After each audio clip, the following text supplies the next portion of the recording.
Hello, Internet. Once more, here we are, Paul and Kyle, Pathos and Logos. This is another episode of Soundcheck with Pathos and Logos, who we still are from when I said that's who we were 5 seconds ago. But you almost forgot the name of the show for a split second. That keeps happening to me. I need the Ginkgo biloba. We were almost Soundcheck. Soundcheck with Lathos and Pogos. We should change our name to Lathos and Pogos. Strongest movie ever made, dude. Yeah. We'll be the first band to pull that off successfully. Yes, that's right. Well, dude, new week, new episode. Yeah. How are you? I'm good, dude. I'm good. Yeah. I'm kind of like marinating the vibe a little bit of this is episode 28. You just took the words right out of my mouth, dude. I wasn't going to say marinating in the vibe, but yeah, episode 28, Yeah. which means that at episode 26, that would be because we're doing a weekly show. Here. That's right. That would be half a year. That's 6 months if we're doing the math correctly. So that means we've been bringing the hot griddle of talk show to you guys for 6 months straight. So doing it hard. And so yeah, we want to take a minute, thank all you guys out there for tuning in, Thanks, guys. giving us the opportunity to do this for you. And yeah, man, if you like what we're doing, fucking hit the subscribe button, follow us, share, do all that stuff. It helps us out immensely. So That it does. thank you very much. Sir, what have you been up to this week? I was in deepest, darkest Texas this week. The land of Tejas. The land of Tejas, that's right. And I had worn the Undone from San Angelo shirt a couple episodes. Yes. Because I didn't get a chance to stop in San Angelo, but I just drove through and I was thinking of our cats in Undone from San Angelo. So yeah, shout out to the boys. Shout out. Shout out to all of San An, dude. San Angelo was always good to us. San Angelo has always been good Yeah. to us. Yeah, dude. It's an unfortunate that The dead horse, bro. the dead horse is no longer in business. But it sounds like there have been a couple other venues that have opened up in its absence. Now, I was about to say, you've been in Texas more recently than I have. If you're aware of that, I'm not hip to what those new venues are. But I'm encouraged by that, man. San An was always good to us. Yeah, it was always good to us. Good place for musicians, always a good turnout. People just like to hang out late, dude. That's the one thing that we learned about going to San Angelo. If you're playing in Texas, you will be on the bill with at least 2 doom bands.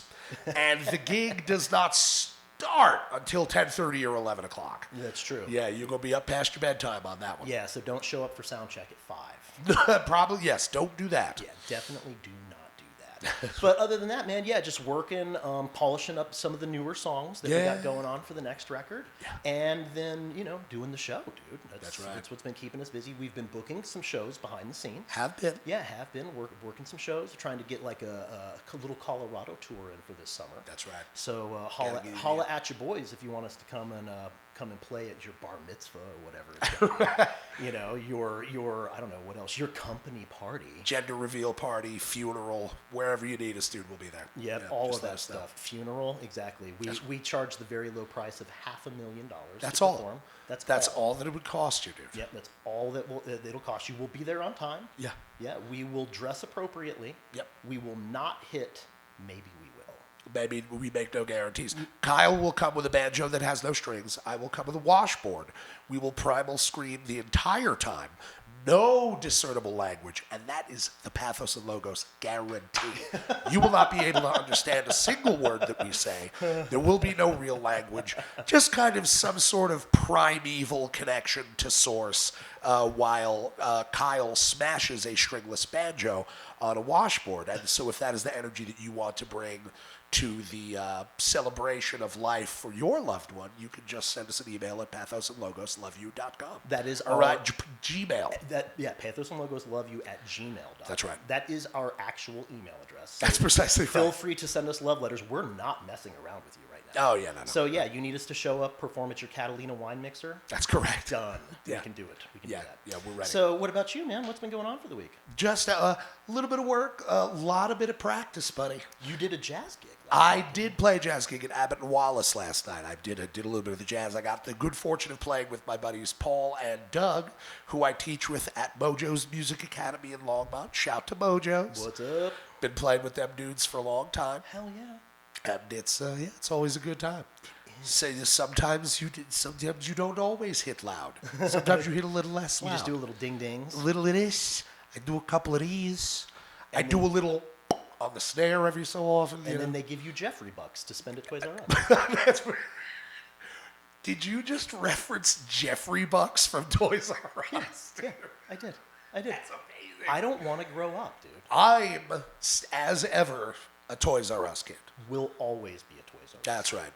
We're like the Lost Boys, but not sexy. We just want to hang out in a Toys R Us all day. That's really what we want to do. That's where I used to get all my Nintendo games from. I have that's fond memories of Toys R Us. Yeah, Toys R Us was dope. They had the wall of Nintendo games, and you just walk in there, and it'd be like an angel choir behind it. That's right. Yes. Some kind of transcendent emotional experience. It's I true. want this one, Grandma.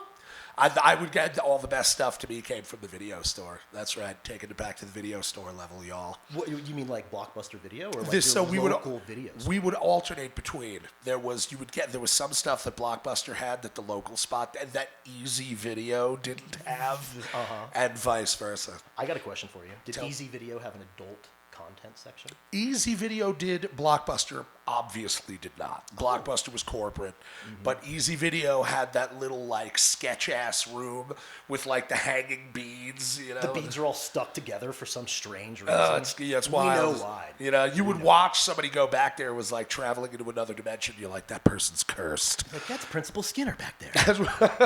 The Aurora Borealis at this time of year, localized entirely in your kitchen. Oh. Yes.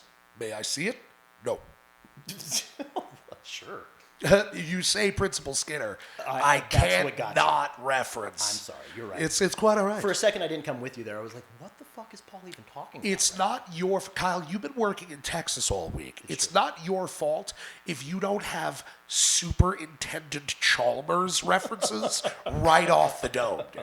I apologize. That's okay. Got to apologize. That's to the okay. audience. The man works. You know, we can't always just carry Simpsons references around in our head the entire time. I should know better. Yeah. Kyle, this has taken a very strange turn. We need to correct I this. think we maybe need to reel it in and maybe introduce our marvelous guests that we I have think that today. is a great idea. Guys, we have today the exquisite pleasure of interviewing, which is a word I invented just now. We'll edit that out. We'll clip that out. Jaren and Billy from Talking Point.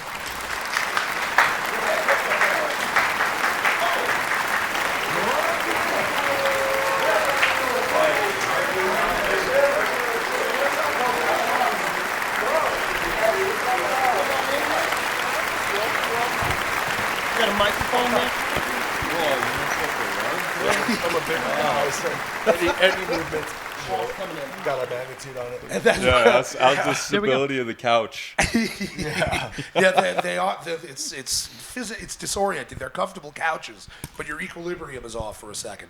Gentlemen, thank you both for coming on to the show. We've been looking forward to this one for a while, and also for steering Kyle and I back in and restoring some sense of order and normalcy from what could have easily degenerated into an hour and a half of Simpsons references. Or 80s horror movies. Like, Oh, what yeah. did you rent from Blockbuster when you were 11? How many times did you watch the 1985 remake of The Fly with Jeff Goldblum? We don't have to go down that rabbit hole now. And we owe all of that to you, gentlemen. That's what we're here for. So thank you. That's what we in Talking Point bring to the table, dude. Fellas, how are you? Good. Long overdue little bit of snow means the trees and garden on my house are happy. So one less thing to have to do myself. So anytime a little bit of work comes off the schedule is a good thing. Right, Yeah. you are, Absolutely. sir. You know, they say we needed it. That is what they say. They say we needed it. They say we needed it. You had mentioned like a little bit of work off the schedule is always accepted, right? And so people don't know this, but Paul and I take turns editing videos for the show because it's such a workload. And before you guys showed up, Paul handed the laptop, the like work laptop, over to me, and he's like, "Fucking here you go, man." And obviously so happy that like the workload is off or relieved for at least a couple weeks. And like me all sullen, I'm like, okay, here we go. It's like we talked about before. It's like getting a birthday present that is like kind of mid. Like, thank you, kind of. Like, you know, it's cool. I needed a third one of these. Yeah, wow, yeah, tight, sick. Yeah, be like, so you're the one that gets to edit video for the next 60 hours this next week. Oh, or whatever. thank you for the cake. I guess I'm turning 12 again. You know, like it falls a little short of your expectations, but it's we love it. We love the show. We love doing the work. But I actually, Kyle, I feel like I still owe you an apology. Kyle edited the first of these shows, probably up until episode 10 or 11. I had not edited video before. Do you gentlemen have experience editing video, man? Have you ever done No, that? not at all. Bro. Yeah. So like I on my knees repenting. I was like, Kyle, I had no idea. I had no idea. It takes a lot of doing, boys. It's not necessarily difficult, right? No, it's no, I just wouldn't it's describe so it. time consuming. For every, I mean, this is a generalization, but for probably every minute of video that you shoot, right? We do what, an hour and a half long. That's right. It probably, you got to put in, I don't know, 5 to 10 minutes per minute because you're editing, you're kind of making sure all the scenes line up. Then you've got audio that's separate that you got to line up.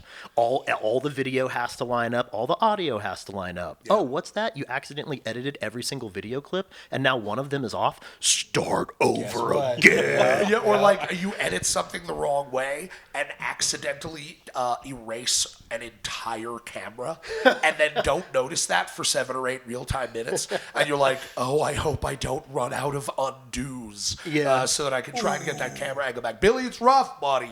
Yeah. It's tough out here. We're musicians. We're not video editors. You know, we're like all other artists these days trying to adapt. This is a prime example of you know, the jack of all trades. Like, you have to be in music. You know, our guitar player Matt, for example, he'll come up with an idea and be like, hey, we're just gonna make a music video. We're gonna show up with 4 iPhones and then just give me the footage, and then magically make it happen. You know, dude. but he's also 20+ year career veteran of the game. You know, so he knows how to do these things because he had to teach himself how to do these things. And so it's like, that's a 21st century musician. You know what? Yeah. You have hit the nail right on the head, dude. That's exactly right. I think that there's a lot of freedom. You know, like the gatekeep, trying to think of the right way to put it. There were things in place that corralled or channeled people's access to art and music, and a lot of those boundaries have either been eliminated or have changed, and it creates a lot of freedom, but with that freedom comes a lot of new responsibility. Yeah. You know, like you said, you're now having to be a social media manager, you know, at the same time that you're trying to write the best songs that you can. You know, it's Yeah, you got to keep up with all the little kids on Instagram that just like out shred you every single day. You know, You gotta, to keep the reference timely, you gotta assemble the gold medal team, right? You know, you got the best forward, you got, you know, the best defense. That's right. And all of it's worthless if your goaltender lets 1 or 2 in more than the other. So I appreciate the sports analogy. Fucking yeah, bro. You gotta have the 1 or 2 guys that write better than the other 2, so the other 2 can be better at doing answering emails or piecing together footage or running timely posts on Instagram, because unfortunately that's a thing. That's the modern day version of what the game is. It's you know? the modern day version of what the game is, man. It's the angle that you now have to work to advance your cause. Kyle and I are staunch believers in the idea, and I'd like to know what you guys think about this, whether or not you found that this to be true. But we're so separated by technology. We're so atomized and divided, and there's now AI competing and all that stuff. We need to navigate these bizarre technological waters. But we have found that the thing that's still, and I believe this will always be the case, the thing that still sets you apart is when somebody comes to see you live. Why? Why would we pick this band or that band out from the rest of the noise? It's because they saw you, dude, and you put on a great show. So maybe that's a good question, dude. With Talking Point, if you can even answer this question, do you see a stronger conversion to the cause of the band from live shows, or does it seem like working social media is working better for you in terms of disseminating the band and the brand? Oh, that's a good one. I think there's two parts to it, because nothing has ever beaten the in real time like facial reactions of someone seeing you live for the first time and then digging it. But internet also making us now accessible to people in places like Indonesia easier than ever, and just getting like words of encouragement from people on the other side of the planet, where it's just like, you know, I would run through a brick wall for you, stranger on the internet. Like, thank you. You just lifted my spirits for a week, and now I'm going to drain my savings account and buy tickets to Indonesia so we can play in whatever small town or city. That's right. You know? But I'll never turn down that experience of like playing on stage and looking down and realizing like this person maybe didn't come to see you, but like now they're probably there's like a spark that happens, and you can see like, oh, this person's picking up what we're putting down, and you know, you especially living in Fort Collins, like driving back from Denver, you get an hour and 10 minutes of like just sitting in the car going, like, that was the coolest thing that ever happened, you know.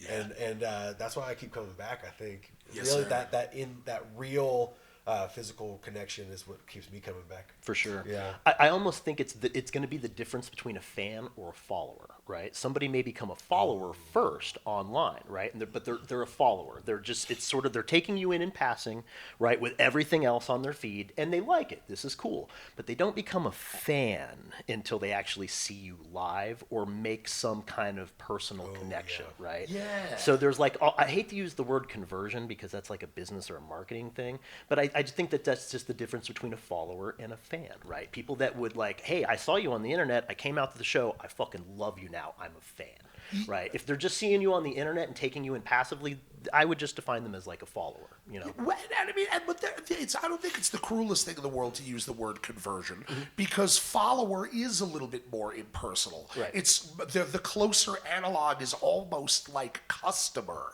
in a weird way. But then somebody comes and sees you live, and like you're describing, you can see the look on their face when they're like, whatever I was feeling is better now. Like, you know, And I gotta preface this by saying, like, I play bass, right? So it's never been easier. I've never been in a band where it's been easier for me to like get to spend more time looking out and focusing and being like, okay, what, you know, I feel like Jaren singing and playing guitar at the same time. If it was me, I would just enter the blackout realm and I would just get the set done, because I don't know if I've got that level of in me to be able to play guitar, sing the words, and then check in.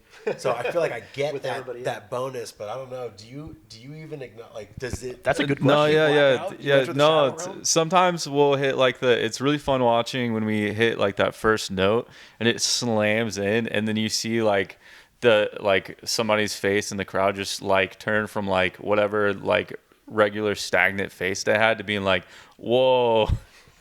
And that's a really cool moment to watch. And then I usually just click out and play the set after that. Yeah. If doing all that, it's almost like you have to have right brain, left brain, front brain, and back brain all at the same time. You're playing, you're singing, you're performing, you're trying to like do crowd work, make eye contact while you're thinking about saying something else and playing something, and being like, you and me. We're having a moment right now. You know what I mean? Like, that's fucking tough, dude. Dude, it is tough, Kyle. And then consider everything that you just said and everything, Jaren, that you just explained.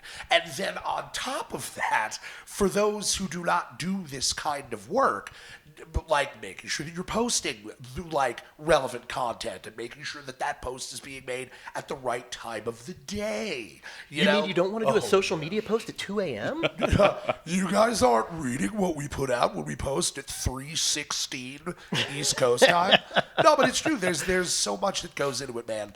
But it circles back to that central notion of personal connection. This is a subject, again, in the face of technology and AI that I feel like keeps coming up on the show. But people they're lonely, they're dejected, they feel separated from other people, and they want a feeling of connection. And like you're saying, you're dialing in and you can feel, not to get all woo-woo on you, but you can almost feel the collective or communal energy. People have, I think, always needed it, but they need it just is it maybe everybody feels like this in every year or every generation, but I want to say like people need it now more than ever. You know, sure. like Yeah, it's yeah, yeah. it's hard on the boulevard, baby. You know, it's tough in these streets. Jaren, I wanted to say, man, we were checking out your guys' stuff. And one of the things that was fascinating to me is, like, I play guitar, like, passively. I've never done a gig on guitar. I think I might have played acoustic in a bakery once for 15 minutes, dude. Like, that's as far as my live performance as a guitar player was going. I'm mainly a drummer. But I know enough about it that I'm watching you. And I guess, and I'm thinking about the chords. Whatever your chords are just so lush and emotional. And I'm looking at the fucking video. I'm looking at your left hand. What the fuck even is Truly that? makes no sense. What even is that chord, bro? Truly makes no sense. I'll look at his fingers and I'll be like, that's not the sound that, like, some of those fingers are deceiving because I'm like, the sound that comes out of like a full strum doesn't make sense. And the fact like two fingers are like crossed over each other, and you know, and you're like, what is he doing? Yeah, Call it this looks the like Django method. It looks like a king crab that got hit by a car. He's got the fingers wrapped around the neck, and there's the first fret and the 19th fret, and it's the most beautiful fucking chord I've heard in my entire life. So, your process, like for coming up with that stuff, is that something that a person can research? Is that your personal experience just playing guitar and experimenting? Is it some synthesis between the two? Yeah, I mean, I remember when Matt was first joining the band, and I was teaching him the songs, and he was like, "What is this?" First of all, it's the tuning. The tuning is really weird I was because gonna ask if we you're started as a 3-piece, and so I was like, I need the ability to make the guitar sound like two guitars, but I'm just me. And so I was like, well, I'm gonna play every string at all times. As often as possible, and then really play with like the dynamics as well too. Yeah. So tune in my amp so that the gain stage is not like a traditional gain stage where it's every setting is cranked to max, and so when it clicks on, it has that slamming effect because I'm more trying to capture the feeling rather than like the sound. And so that was kind of hard to capture in the studio, but we got it nailed down. But yeah, as far as chord structure and like how I do that, I just sit at home a lot and I just play guitar on like my acoustic guitar. Yeah. And then it mainly comes from the tuning and then learning how to play different chords that sound good Yes. with the tuning, and then trying to hit that thematic sound that I'm trying to hit with the specific album that we're working on. So the new songs that we're working on have a different tuning that's slightly different as well too. It's kind of like American football, how every song has like a different tuning and it allows you to do different things with the guitar. I did not know that about American football. I knew. I only actually, dude, I have students. There's like 15 or 16-year-old kids that are hip to American football. Oh, yeah. Yeah, dude. Oh, yeah. I think they're coming back too. Yeah. Yeah. I already bought tickets to their Denver date. Oh, in May. I mean, you mean yeah. coming back, like not just being they got rediscovered by they got an teenagers. album. No, You're yeah, talking about they're coming coming back. Yeah, they turned on. Oh, fucking Yep. yeah, okay, Yeah, that's dope, full dude. length album Yep. coming out, LP4 or something. Okay, Yeah. That's shout to sick. American Yeah. football, dude. What's good, dude? Yeah. Okay, that's sick as fuck. So I will say that I did not realize that, dude. I was going to ask because to me, as a guitar player, it sounded almost like an open tuning to me. Yep. And so, what's your tuning? What's the tuning secret? Tell us what the secret sauce is. We play in Dadgad, just half step down. Okay, gotcha. Oh, no shit. But okay. the secret ingredient is love. Yeah, the secret ingredient That's was the love. Yo, on yeah. some real shit though, Yeah. it is. It is. Like, we were specifically talking about that. You had mentioned dynamics, right? And the control or the attempt to control the dynamics. It's very emotional music, right? Yeah. And what Paul had brought up was that it's loud though. You don't see, how do I say this? We were wondering how exactly you go about controlling the dynamics, because even though it's loud pretty much all the time, you still get a sense of like soft and loud, but it's loud. Yeah, It's loud. It was. Yeah. We were fascinated, guys, because, like I said, that's what we were talking about before you guys had showed up. I have a jazz background, right? As a drummer, I'm trained in jazz, and I spent time. And a lot of my teachers would like, not that there are times where you're playing at peak volume, but you want to maintain like a mezzo piano or a mezzo forte thing and control your volume throughout. And I think that was what was remarkable to me, is you guys in a lot of cases are maybe not necessarily maximum volume all the time, but it's definitely a wall or like a field of energy that surrounds you, and it is related to volume, but there is still such rich, lush, just emotional impact. And that's, coming from like a background or an ethos of like, watch getting too loud, you don't want to play loud all the time. Just the same way as you've never had a conversation with a person that was deeply and richly emotional, where all they did was talk like this the entire, I have to tell you about my divorce. Like, you've never had that conversation before. I was just fascinated. It was like, they're going really in a certain way balls to the wall, but there's like universes inside of it. It's very just rich.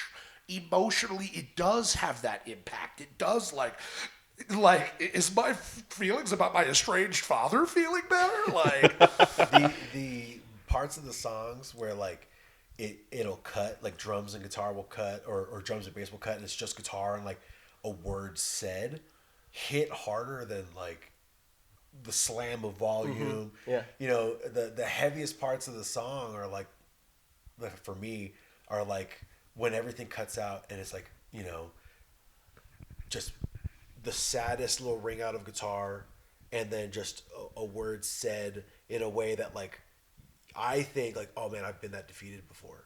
Yeah. And I know exactly what that feels like. and It that's the hits heaviest so part. heavy. Yeah. That's fascinating too, because it has those peaks and valleys, those breaks, and it is amazing the way that the emotional charge can be contained in a moment that feels so private and introspective. There's the singer Hozier covers a song called, I think it's called "Sweet Thing" by Van Morrison. And he's got the acoustic and he's vibing and he's singing his heart out, and the energy of the chorus contracts. He gets quieter and he's palm muting as he's playing, and like I'm like, Yeah. that's the part that gets you. So I'm right there with you, man. Yeah, that's just it's very impressive music, very emotionally charged music. So just I thank you for answering our questions. Yeah, thank you. So Yeah. wow, fucking hell. So for us, we're dyed-in-the-wool metal guys, right? Like you've got your fucking Beneath the Remains shirt. Oh, on. yeah, we And have- you walked in and we were have like, questions. yeah, we were like, we love you. Let's be best friends forever. So like that's where we kind of come from. So the power of emotional weight is one that cannot be fucked with, and you guys have it in spades, bro. Yeah, it's dialed in. Yeah, you guys got it dialed in. What is it like to write like that? Because I don't think I could do that. Do you start with lyrics? Do you start with like a guitar melody that just makes you feel a certain way, and then it grows from there? I normally start with just like a guitar melody. At first, just messing around on the acoustic, and then I'll like put words to it. And usually the words are kind of like gibberishy because I'm trying to find like the lyrical flow. cadence, The cadence that fits the pattern that I'm trying to hit. And so I'm trying to map patterns and be like, oh, okay, this pattern is cool. And then make sure that I leave space for other elements to add. And then I'll bring it to the guys and I'll be like, hey, I have this idea. Let's mess around with it. And then we mess around with it and we try a bunch of different things. And it's like, oh, okay, what if we did this here or this here? Or like maybe Matt will have like a guitar idea. We'll introduce that. Or Billy will have like a sick bass thing or a guitar thought also. And then we just kind of work on it a lot and just keep playing it. Sometimes slower, sometimes faster. And then it just kind of naturally turns into what it is. Gets there. Yeah. One of the MVPs of like the songwriting process is our drummer Ryan will take something he hears acoustically and then first of all, like when Jaren sets his phone down and does like a voice recording of him playing these guitars, they always start with like his throat getting cleared. Every audio recording, you hear like the finger, and you go, and you know you're in for some heat. Yeah, and then Ryan will like drive to work or he'll like be at home and he'll listen to him over and over and over again, and then like we'll get to band practice and Ryan will go, okay, so you're gonna do this 4 times and then 2 times and then we're gonna do, and then let's just try that. And it's like the amount of time and effort like he puts into thinking about it is also like it's super cool, because it's like, man, I should be thinking about this things too. I should, yeah. Well, I mean, everybody brings their different flavor to the stew that is the writing technique, right? That's cool that you have somebody that is up on like composition and stuff, though. Because he probably wouldn't put it that way. No, I don't think he knows what that word means. He's not necessarily defining it in those terms. Shout out to Ryan. We love him. Yeah, what's up, buddy? But chances are his Ohio public education didn't prepare him for that. But also shout out to Ohio. What's good, Ohio? Yeah. Skyline chili. But no, yeah, he's a student of music, right? Like in that he wakes up, he listens to it, and remembers it, and will say like, oh, when I was 16, I remember seeing this band, they did this thing, and I really liked this concept of like what made that band stand out, and I'm gonna hold on to like that memory and a piece of that. And then he thinks about those things, and so he's definitely a student of the game in a way that is super helpful. We kind of bring it back in the whole like, you got to have the one guy who's really good at writing, that's one guy who's really good at doing the posts and stuff, and then you got to have the one guy who's really good at like editing, whether it be the music. He just says, no, this is too far. This we got to bring in, or this we got to push further. And I feel like Ryan does a really good job of being like the vocal editor of whatever the ideas are. Oh, okay. That's cool as fuck, dude. If I may, do any of the guys in Talking Point have any amount of formal theoretical training? There's a reason why I'm asking that.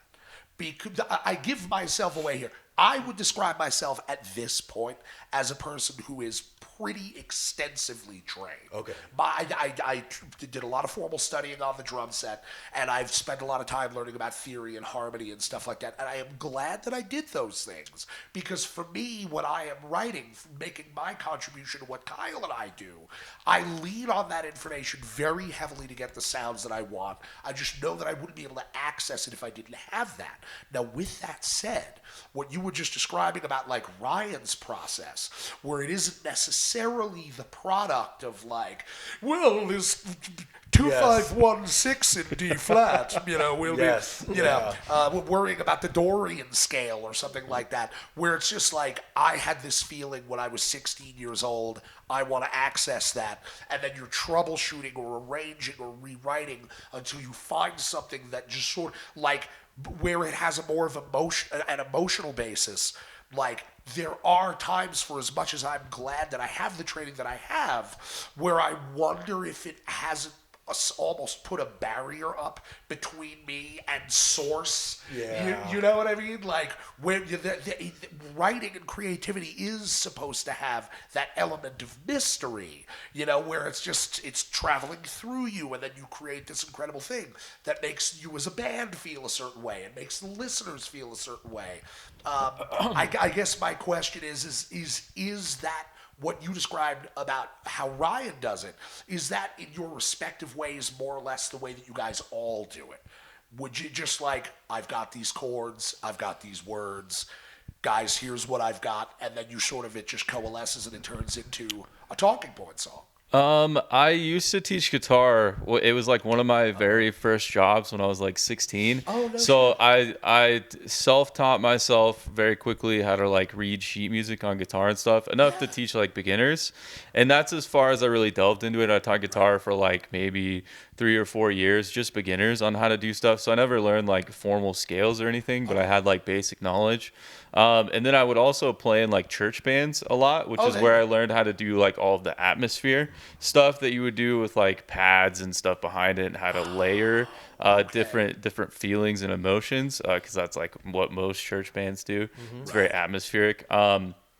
So a lot of that plays into it, I think, but not really like I'm not necessarily thinking about like, oh, okay, like this is this chord. Like if you ask me what the chords I play are, I wouldn't know and I wouldn't be able to like I could tab it, but I couldn't like chart it as like, oh, like this is a C chord or a G chord. But I do know like all the chords and stuff. Yeah. You see, whereas for me, Kyle is, I think, similarly intuitive. Though, again, us metal dudes, writing this metal stuff, Kyle writes something that I refer to playfully as double minor. That's not a real theoretical thing, but he just has this internal proprietary guiding light for like, oh, we've written something in a minor key. Here's how to make it even heavier. Whereas me, I'm all like, okay, this is an E flat major 9 chord. These are the tones. If I'm going to compose a solo for this section, I'm going to highlight the chord tones. I lean on that because I learned all of that stuff as an adult. I was like, if I'm going to have access to songwriting, I feel like these are the tools that I need. And I'm glad for that. It allows me to interject a certain kind of detail into the stuff that I offer to what we're doing with Pathos and Logos. But like, it's a little bit of envy. Yeah, I wish that I could shut that off sometimes and just like, here's a thing. It's entirely based off of, not to suggest that the way that I wrote isn't based off of the way that I feel or that I don't, it's some kind of detached or clinical experience, but sometimes I just wish it could be all of that, so I don't know, good on you boys. I feel like you could compare it to, people are referenced as either being street smart or book smart, right? And I feel like Ryan falls in that like 100% street smart. Matt falls into like an exact 50-50 street smart, book smart. And Jaren's more like a 25-75, like 75% street smart, 25% that book smart. There you go. So then I'm just not smart. But as the drummer, they make you do that. Yeah. But when I will say, joining this band has made my understanding of like music and scales and things like that it's forced me to learn them to a point where it's like I feel more along as a musician. For someone who's been playing 20 years, I should probably have felt that way before. But this is like the first time I've ever been in a band where it's like, oh, I'm surrounded by guys that know things for real. And so I get to like absorb it. I'm around them enough where I'm absorbing pieces of it. So maybe I'm in like the 5% book smart now, working my way up. But it is like an amalgamation of those different percentages between the quote unquote book smart and street smart of it all. And I think that, like I said, I'm absorbing more and more of this book smart from these guys as they're showing me like chord progressions from like one part of a song to another, or how something builds into tension and it's technically supposed to relieve, but we don't necessarily always do that because it adds a physical response that I'm just like sitting there like taking my yes sir. They're just talking. Yes, sir. They're just talking, and I'm like, save this, And I think so. The best way of putting it is like, as far as like actual trained in the musical arts, I think Matt might have all of us beat. He might be the furthest along in that, but he's got enough of been in the game long enough and played shows and toured professionally long enough where he's taken that. I know that this can go to this can go to this. But I also know to be successful, some of that I got to put away. That's right. And I got to do this because I got to remember we're connecting to real people and not a PhD and from Berkeley. Right. That's why a lot of bands that come out of those kind of schools don't end up becoming huge. You know what I mean? Like, it's because sometimes you'll get a conflict of interest if you have too many of the same flavor in the same band. You know what I mean? If you've got all songwriters in the band and nobody who's like a chordsmith or something like that, or necessarily who's like, I'm good at composition or editing or something like that, then you run into like the Police, right? Where it's just like, they can't even fucking stand to be around each other. Sure, they're making cool music and stuff like that. But too many cooks stirring the pot. Too many cooks in the kitchen, and then everybody splits up, and they all still end up having success anyway. Go fucking figure, right? Right. But that leads me to, I like to kind of lean into this question with every band. So what are your influences behind the scenes? Because when I'm listening to Talking Point, I personally am picking up on different influences or sounds or elements, but I know that doesn't necessarily correlate to what each band member's influences are. So you're obviously fucking sporting a Sepultura shirt today. Yeah, there would be no Talking Point without bands like, like Morbid Angel. I'm just kidding. Yeah. Obviously, the closest thing that I can think of to a band like ours. No, like Matt. I'm gonna bring Matt up again. Matt was doing like the Warped Tour thing in the 2000s. Jaren mentioned playing in a church band. Ryan was playing house shows in like Fort Wayne, Indiana, playing like DIY hardcore punk. And I spent a couple years in Los Angeles playing like Sunset Strip in like punk music and metal music. And so for some of us, this is like the softest band we've ever been in. And for some of us, it's like the heaviest band we've ever been in. Oh, that's fun. That's cool. Yeah, that's fun. But at the end of the day, it's like, we did an interview when our demo came out years ago. It was like the first interview we ever did was for like an online zine. And when the guy who did the interview, Carlos, asked like, what this similar, we were like, well, we're the type of people that listen to like bands like Integrity, but also like bands like Into It and Over It, and it's like, or Into It Over It, and it's like at the time that's like, what is the most juxtaposed to how far can I go on one end and then equally far in the other end, but it's true. It's true. It is, yeah. I feel like a lot of musicians, their influences are like a broad spectrum, and then what their output is falls somewhere right around the middle.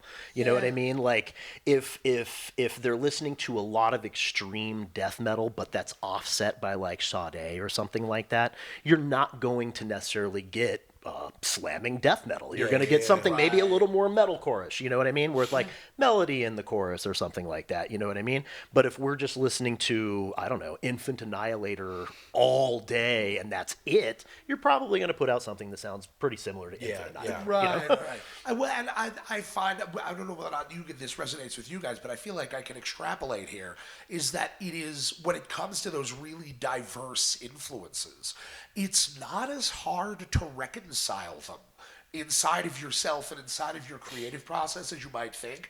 Yeah, be like, I listen to Blood Incantation and Elvis. Yeah. And they can both live in you equally without like bumping into each other or creating any kind, it's. And the funny thing is, you're right, like and like those influences exist in us. And I think when that article came out and like the headline that, I keep bumping this mic, I'm sure it's going to be like pop, pop. But when the article came out, the singer of Into It Over It commented, "Yo, we listen to Integrity too." That's cool as fuck. He was like, so there's the full circle. He's like, deep down somewhere in that guy's head, it's like, yeah, we're listening to the same weird far ends of the spectrum that you guys are. And so I feel like that was a life lesson to me, where it's like, we're all acting like, I drove here listening to like Bon Iver in my Sepultura shirt. Yeah, you did. I might stop at a red light and then like switch it real quick. Like, look over the guy and it's like, yeah, I'm listening to Cattle Decap. Yeah. But the reality is, I put on my like, Earth Crisis, Destroy the Machines shirt, and then I get in my car and I listen to like Novo more. You're right, yeah. It's like, you're right. A Morbid Angel long sleeve, and then like you roll the window up and you're putting Modest Mouse on. Exactly. It's not, Yeah, it's all of it true. It is. Most people, I feel like, if you look at, and we've found that this is true playing on sort of mixed genre shows. Like, if you look at people's Spotify playlists, it really does run the gamut, dude. Mm-hmm. So you can play a gig with a metal band and a funk band and a guy playing acoustic punk, and like, the audience is like, I'm good with this. One of the coolest, and I don't know how you felt about it, I think everyone really loved it. One of the coolest shows we played was at Seventh Circle in Denver, where we were the second band and the first band was a dude. Oh yeah, the banjo guy. Like that guy ripped. With like candle lanterns, and he was like sitting on a milk crate.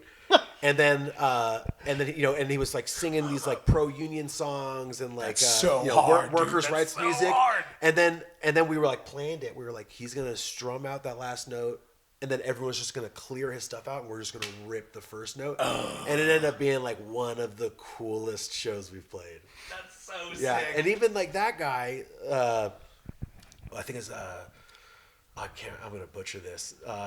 I have CTE. Not diagnosed, obviously. You have to wait till you're dead for that diagnosis. But if I forget someone's name, I want everyone to understand I that feel it's that, not dude. on purpose. I feel like a lot of musicians, especially metal musicians, in the next couple of years are gonna find out that they have Right. CTE. Probably, Yeah, there's something dude. wrong. Yeah. So if I forget his name, and I'm not gonna butcher it because too much respect to the man. But I think even he was like, "Yeah, I'm on board with this. This is cool. Yeah, That's yeah. cool, dude.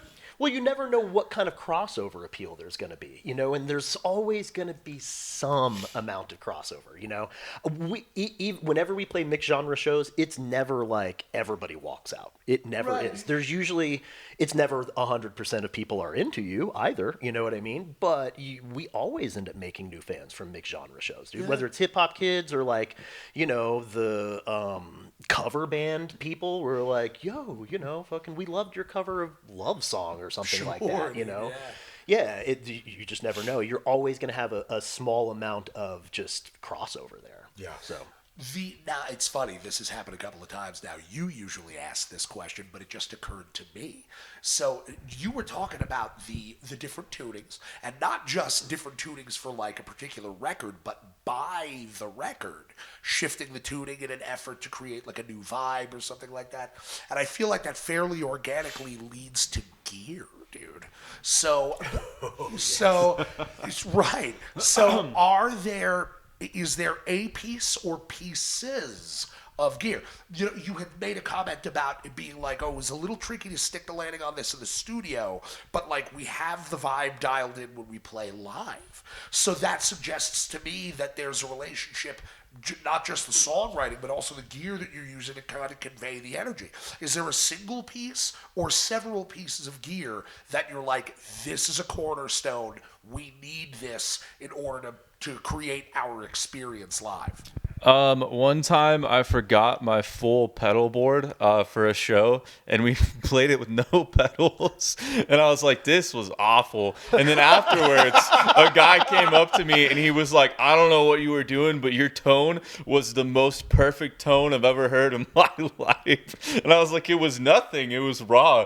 And he was like, well, keep doing that then. And I was like, just wait until you hear how it's actually supposed to give sound. me a before and after before you go tell us. That's fucking wild, Yep, man. it was crazy. So about that pedal board, though, homie, what do you got? Yeah, so I think the most pinnacle kind of sound comes from two different pedals. One is a pedal called the Ghost Echo.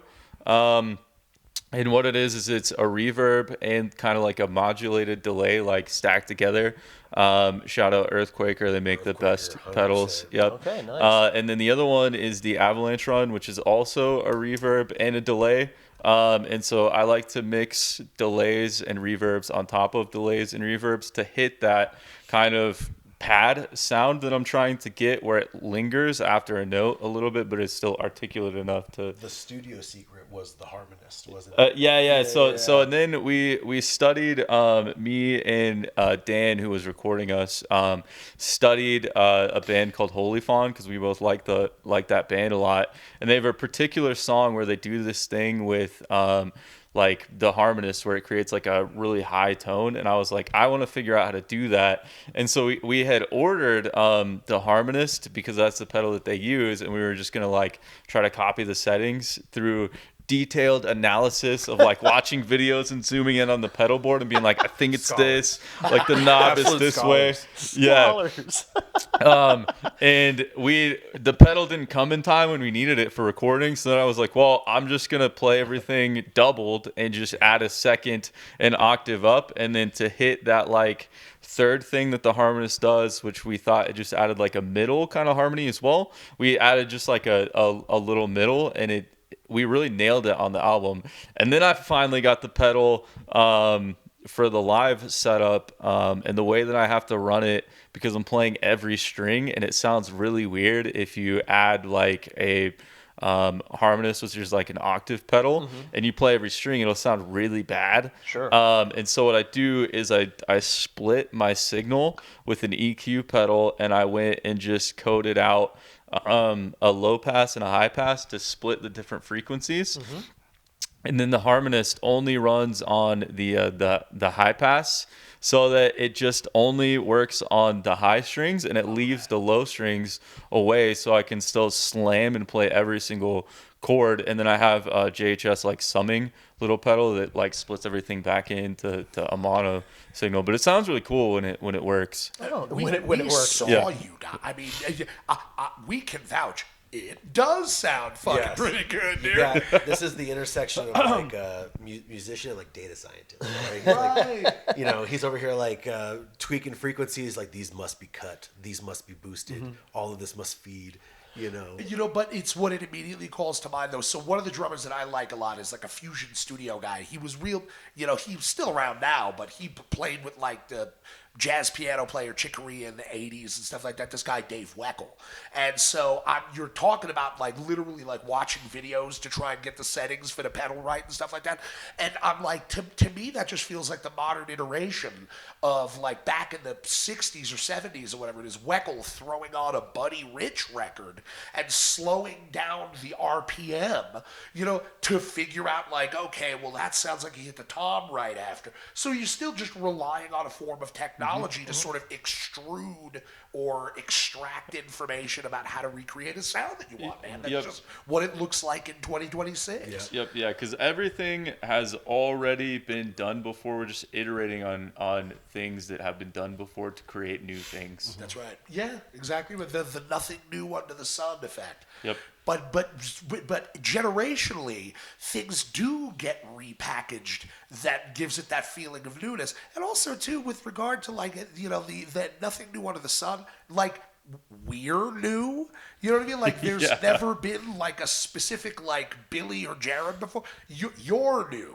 So that's, I feel like, in a certain way where the originality comes in. Musicians fixate on, I want to be original. And I feel like maybe the code word is actually personality. I want my personality to come through. And then that's... we're all aiming for that. That's an interesting segue because I feel like this is going to venture into AI a little bit, okay? But I feel like with the proliferation of AI music and stuff, and I think anybody who uses Spotify will agree that they are very intentionally trying to feed you AI music. So if you listen through a whole album and then the recommendations that come up afterwards, half of them are going to be AI artists now, unfortunately, right? So all that to say, though, personality that comes through in your performance or as a musician is going to be like the new watermark, so to speak, where people are like, oh, I can tell that this is played by a human now, right? There is maybe a little bit of a mess up. Maybe it is a little bit of out of tune or whatever, or his voice is cracking. But if it was AI, everything would be perfect, right? And so I kind of think we're going to start to see more people relying on their personalities as musicians, right? And that's what's going to start setting people apart. It's not necessarily just going to be like, I can fucking shred at 1,000,000 miles an hour, because guess what? A computer can fucking do that now, And I think I think it's gonna be the new digital watermark or human watermark is really what I should say. The new gold standard. The new gold standard. It's gonna be the watermark where people realize, oh, this was played by a human, and I appreciate it because I want it to be played by a human. I know on a performance standpoint, like every musician will play a show, they'll get off stage and we'll look at each other and be like, yeah, I missed this part, I missed that, and then back in the day, the reminder used to be, well, they don't know, it didn't matter to them. They loved it. We're hyper-analyzing our physical performance with how we recorded it on an album. And then we have our buddy Marcus who comes out to a lot of shows, and I get really good feedback from Marcus because Marcus's thing is not rock music. Marcus is a hip-hop guy. Sick. And he just shows up because he's, he loves us. We're all buddies. Yeah. And he just loves to be involved and help wherever he can, whether it be loading things in or loading things out, and just just an all-around good guy. And his go-to response whenever Ryan or I, because we'll spend so much time together, we're all really good friends, and Ryan and I will be like, oh, but except for I did this or I did this part, and then Marcus always reminds us like, well, that's why people went. That's why people went to the show. If they wanted to hear it exactly like it was on the album, they would have listened to the album. That's right. That's exactly right. And it's like, oh man, the this tiny little head with wisdom in it. I just want to kiss it. You know? Yeah. No, but there's great wisdom, I think, in what Marcus says, and it makes me think of you having to do, Jaren, the gig where you didn't have the pedal board, and the cat still came up to you and was all like, dude, just keep doing what you're doing. It's like such like I am a person with perfectionistic tendencies. I just want it to be right. I want to feel like I'm properly representing myself, representing the idea that I've had or the idea that Kyle and I have agreed upon is going to be the final product for a song. And it's so weird in a certain way, like making art like this is in a backwards way. Come with me on this, internet. See if you can follow me on this. Almost like having a kid. Like it came from you, but it is not, you don't own it. It has its own will. It has its own personality. If you're making music in your bedroom and nobody else listens to it, that's your universe. That's your world. But the moment that you begin to put art out for other people to consume, now their will and their experience enters into it. You are no longer the exclusive arbiter of whether something is good or not. Like write a song, be like, this is like, calling it mid would be a compliment, dude. And then you go out on stage and you perform it and you feel like shit. And then it's going to be 7 people walk up to you after like, what was that new song, dude?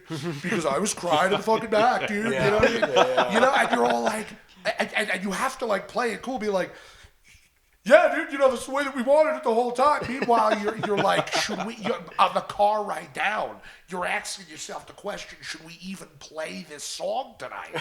And then somebody who, like, you fucking has a terrible day, they experience that song. It turns their entire thing around. What part of the country is Paul from? It's all coming out right now. How you doing? Gabagool. And gabagool to you, too. So it is. And that's one thing that I think about just all the time, about how it's all like, it isn't just your feelings on what you made after a certain point. Somebody can walk up to you. Marcus is right, dude. That's why they came, dude. It's the difference from being a follower and becoming a fan, right? Yeah. They come out to the show, they have that experience, they remember it. Maybe you do fuck up, or maybe you crack a fucking great joke, or do some crowd work, right? Or acknowledge them, be like, I fucking love the Deftones, I love that shirt, I had that shirt in fucking 1972, or something like that. And they have that moment, and now they're a fan, dude. Like, that's something that you don't get on the record. And I feel like it's worthy of mentioning, too, that fan is intrinsically familial. You know what I mean? It is. It's like they fucking got you, dude. They're there for your whole thing. A fan is really there for you, and it's and really in the modern world, where does it come from, fellas? It's playing live. Yeah, that's where it comes from. I think one of the when I was 14 or 15 years old and I found hardcore music, that was the first time in my life, everything was known as a show. Like, oh, dude, we're going to a hardcore show this weekend. Like there are no concerts in hardcore, there are no concerts in punk music. They were always shows, and I just took it as like that's the terminology, it's a verb, and I never understood like the deeper meaning until once I was getting older, and like an older head kind of laid it out for me and explained, what is a punk show without a crowd?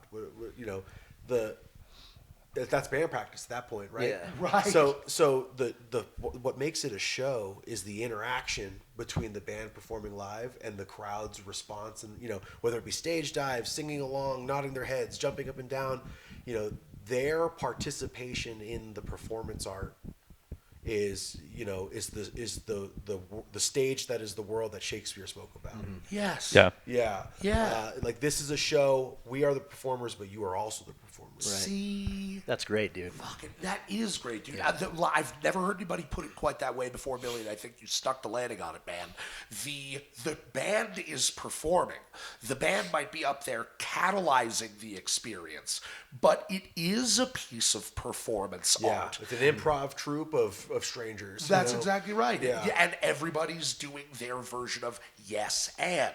You know, like it's, and, you know, like the crowd is, what we do is now we're doing a circle pin. Yeah. You know, Yeah. or you know, or now what we do is somebody falls to the ground, you pick them back up and pat them on the back, and you keep going. You know, it's a performance art thing, man. Yeah, like we like to separate the division between like the stage, us up here, and the crowd down there. Like we're all the same thing. We're all doing the same thing in this moment together.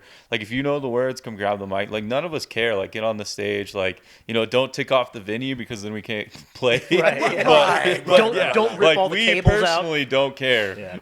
Yeah. Yeah, right. Like you said, within reason. Yeah. You don't want to be disinvited to a place. Yeah. But but like like all the cells in an organism don't all do the same thing. Yeah. You know, if you want to have a healthy functioning organism, and you have almost created a macro organism within the framework of a punk or a hardcore show. Yeah, I love that. This comes back to, I don't know, 2007. I think it was like Sounds of the Underground came through, and I went for Cannibal Corpse, but a band called Terror played.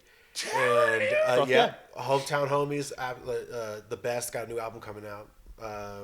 Terror's hard. Dudes are just fucking Haymaker. Can we talk about Haymaker for a second? Realistic from Throwdown. Oh, I get them mixed up. I'm sorry, Yeah. dude.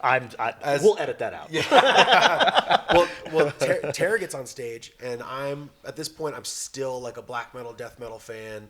So this would have been before 2007. I'm like adjacently dipping toes into hardcore, and I see Terror for the first time. And mind you, this is a concert, right? We're in an amphitheater, so this is not a hardcore show. We're at a major event. Terror gets on, and I guess it's the last night of Sounds of the Underground, and Scott Vogel gets on the mic and says, you know, for what it's worth, like I've got some respect for authority. Like we were talking about, don't piss off the venues, right? Like we need them. And Scott goes, but this is absurd. Everybody on this stage right now. And people were like clamoring down the seats into the pit. Like security gave up.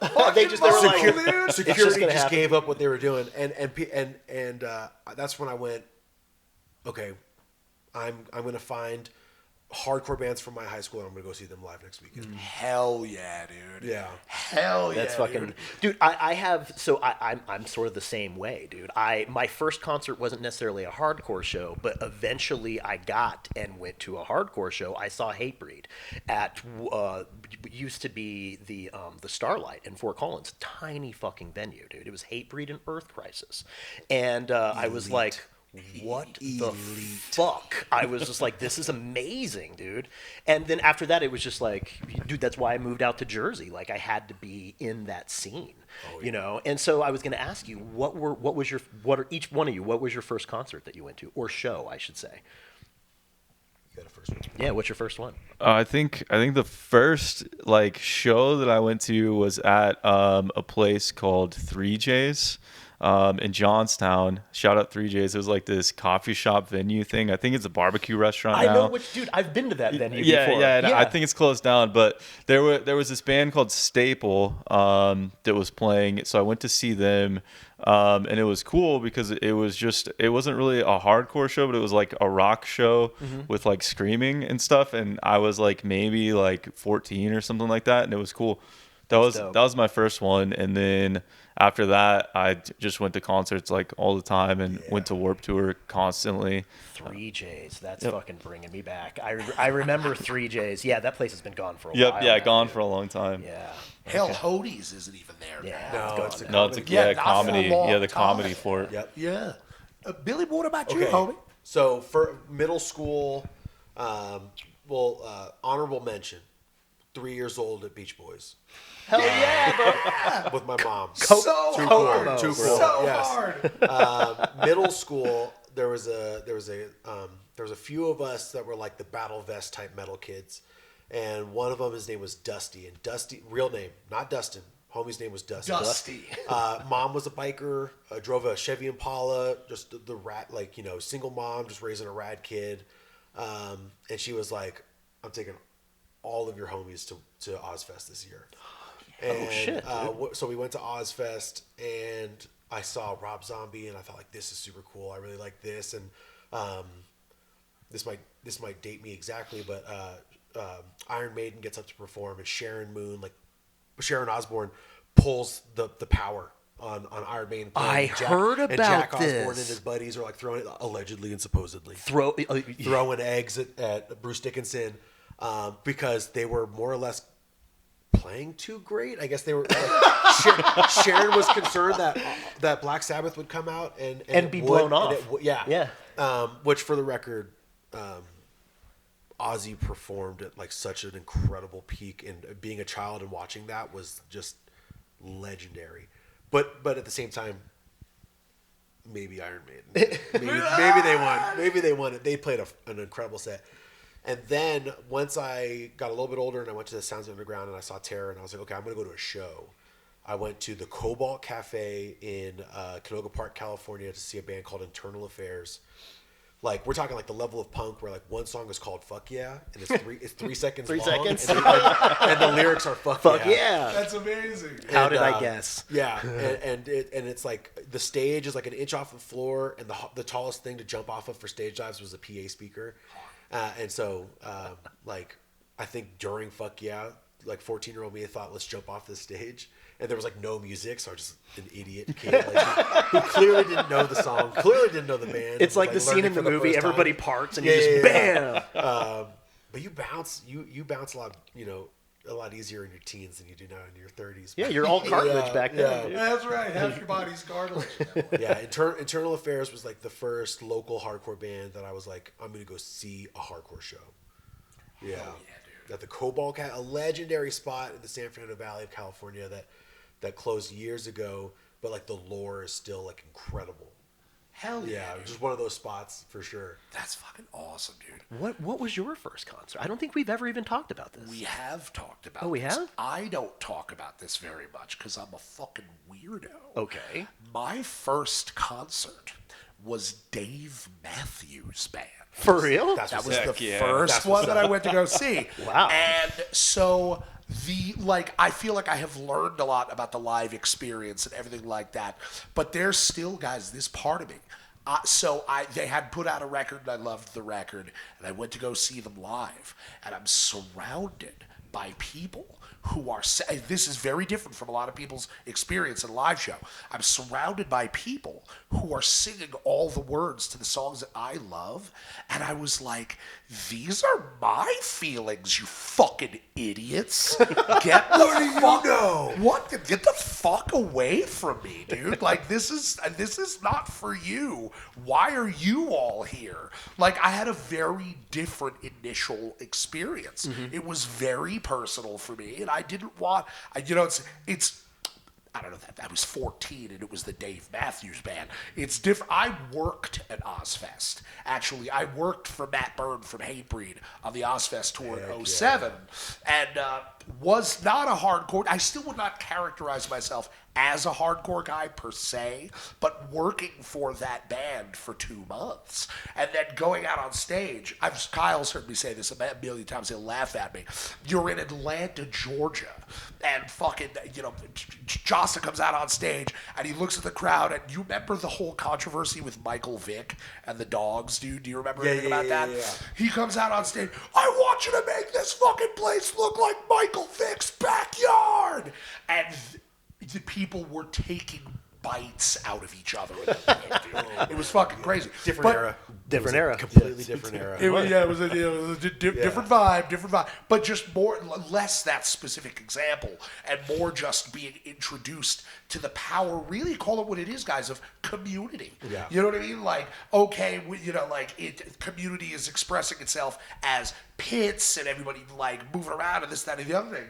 But that's really what it is that, I wasn't as aware of the community aspect of it. I went to a venue in New Jersey and saw Morbid Angel, actually, and that was playing more to like my clinical intuition, my like academic mind, where I was like, he's playing that 13 BPM faster than he does on the record. How does he do that? Like, that's me. I'm that guy. Yeah. But then I saw the power of Hatebreed headlining the second show, 1 million for fillion people in the fucking crowd.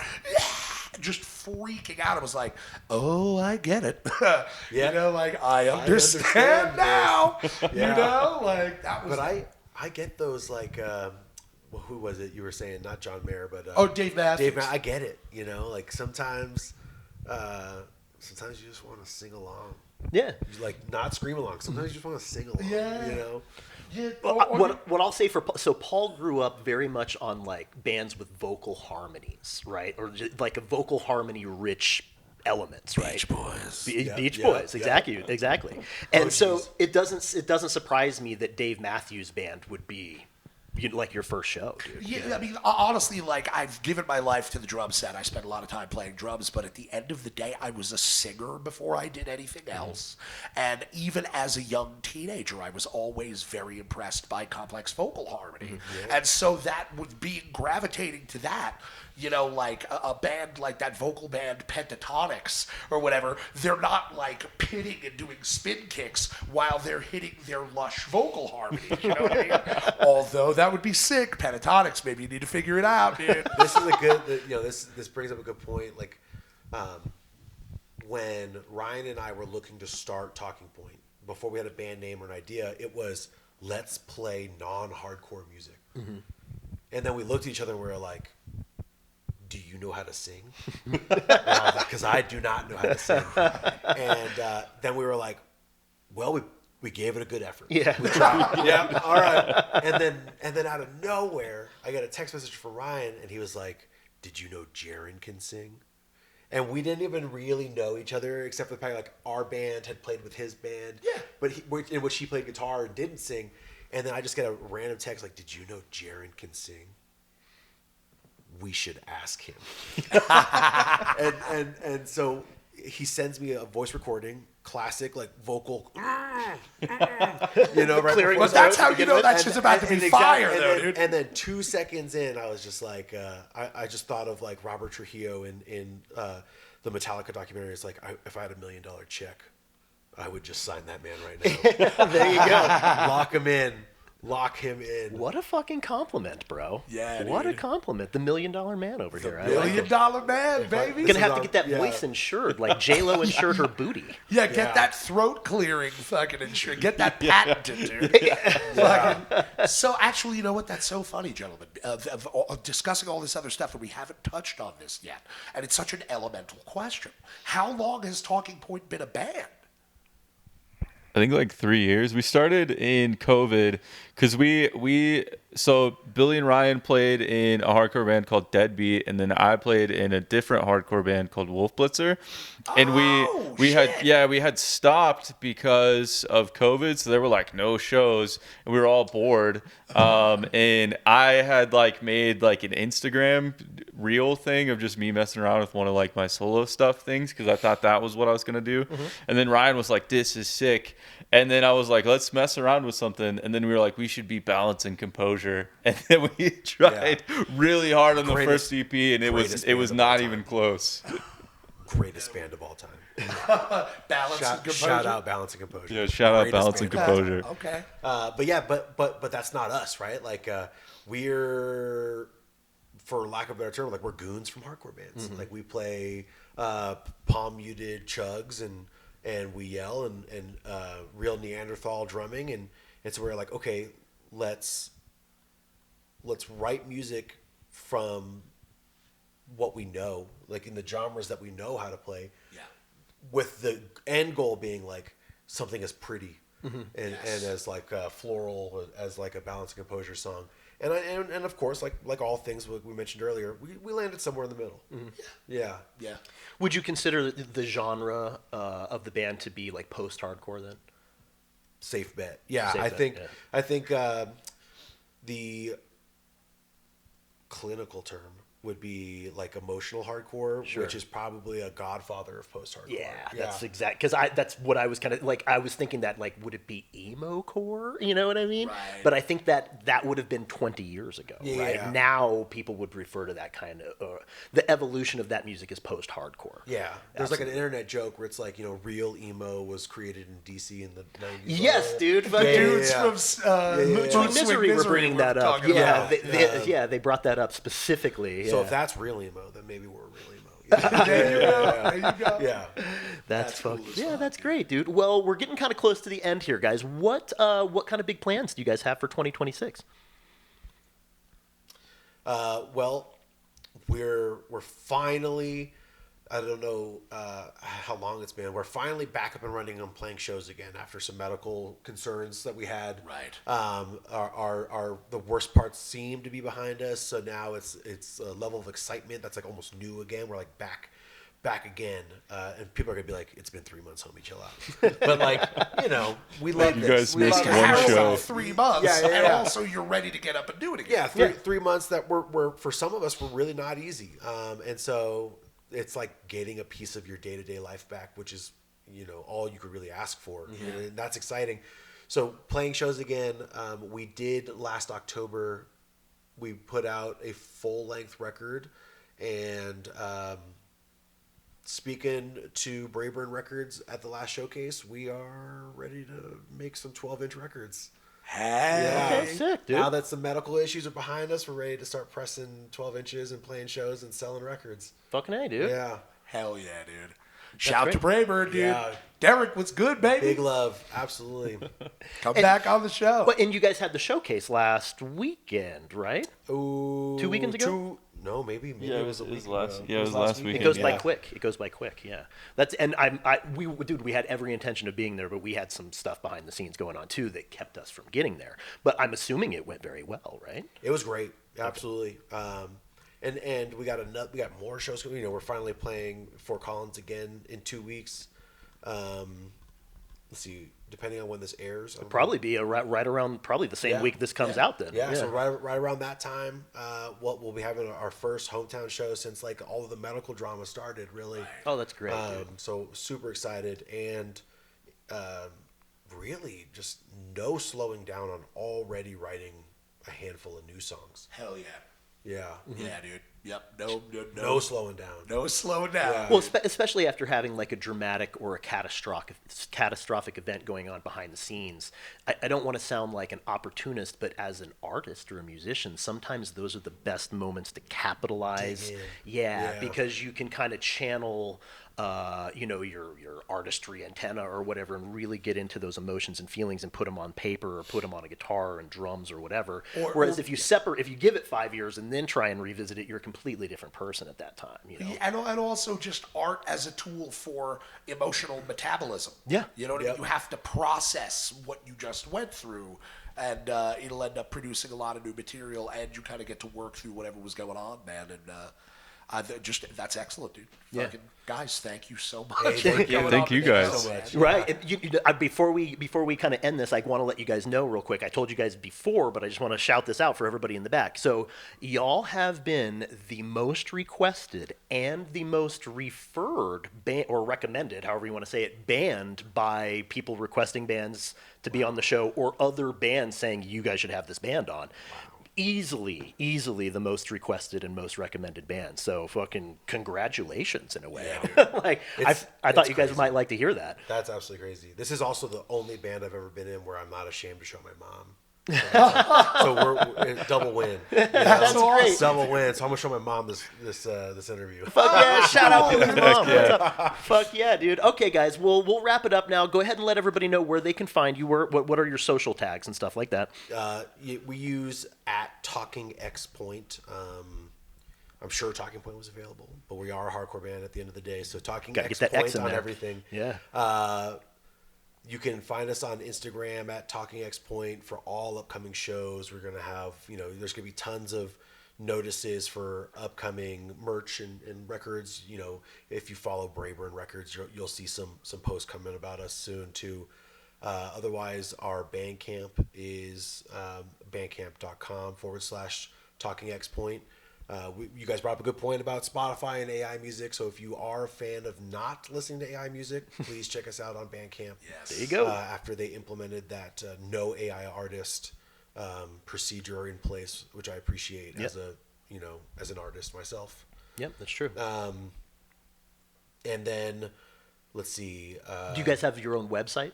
We do. Okay. TalkingXPoint.com will have merch, and there's like little news, and like you can find music videos and stuff on there as well. Perfect. Yep. All right, guys. We'll definitely go to the website, check it out. If you liked this episode and what we had to talk about, if you got any questions for the band, leave a comment. Definitely like and share and do all that subscribe nonsense that you do. Paul, what do we say at the end of every episode? Glory to the order. Eat it on the border. Vision of disorder.